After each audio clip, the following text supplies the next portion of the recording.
लाडक्या बहिणींना सन्मान देण्याबरोबरच त्यांना आर्थिकदृष्ट्या सक्षम करण्याचा महायुती सरकारच्या निर्णयाने सांगलीतून आमदार सुधीरदादा गाडगीळ यांना मतदान करून त्यांना विजयी करतील असा विश्वास व्यक्त करण्यात आला।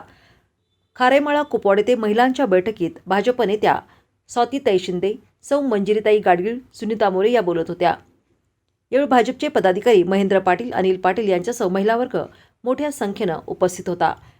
भाजप नेते महेंद्रप्पा पाटील यांच्या नेतृत्वाखाली कार्यकर्त्यांनी कुपवाड शहराचा गावठाण परिसर आमदार सुधीरदादांच्या प्रचारासाठी पिंजून काढला असून कर्नाळे यांच्या निवासस्थानी झालेल्या महिलांच्या बैठकीत लाडक्या बहिणींनी दादांना विजयी करण्याचा निर्धार व्यक्त केला आहे।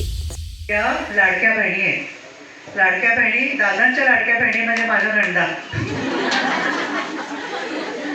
आता प्रत्येक ठिकाणी आम्ही जातो, तिथे प्रचाराला आम्ही ज्यावेळेला जातो त्यावेळेला प्रत्येक जणीला आधी असे गंभीर असतात, नंतर त्यांना म्हटलं लाडकी बहीण आहे ना, तर लाडकी बहीण म्हटलं की लगेच एकदम हसतात बायका।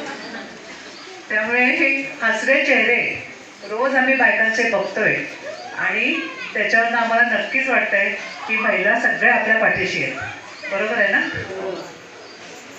आजपर्यंत आपल्या सरकारने, महायुती सरकारने आणि 10 वर्ष आपल्या भाजप सरकार जे आपल्या देशामध्ये आहे त्यांनी इतक्या गोष्टी आपल्या महिलांना दिल्या आहेत की रोजच्या आयुष्यामध्ये प्रत्येक जणीला तो फरक जाणवत आहे, प्रत्येक जणीला जाणवत आहे। म्हणजे गॅसच्या रूपात असू दे, धान्याच्या रूपात असू दे, शिक्षणाच्या रूपात असू दे, नंतर काही दवाखान्याच्या ह्याच्यामध्ये जसं कोरोनाचे इंजेक्शन्स आहेत किंवा आयुष्यमान भारत योजना आपली आहे।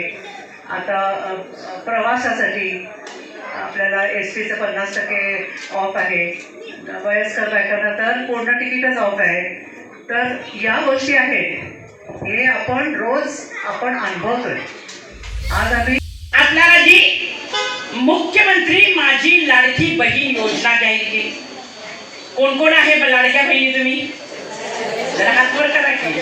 हा, सगळ्या, मी नाही बरं का, तुम्ही आहात। तर लाडकी बहीण योजना जाहीर केली। मुळात मला सांगायचं आहे, या महाराष्ट्रामध्ये अनेक लोकांचं पार्टीचं सरकार होतं, काँग्रेसचं सरकार होतं, पण कधीही त्यांना वाटलं नाही की महाराष्ट्रातल्या माझ्या भगिनीसाठी, महाराष्ट्रातल्या माझ्या मातेसाठी थोडी आर्थिक मदत करावी।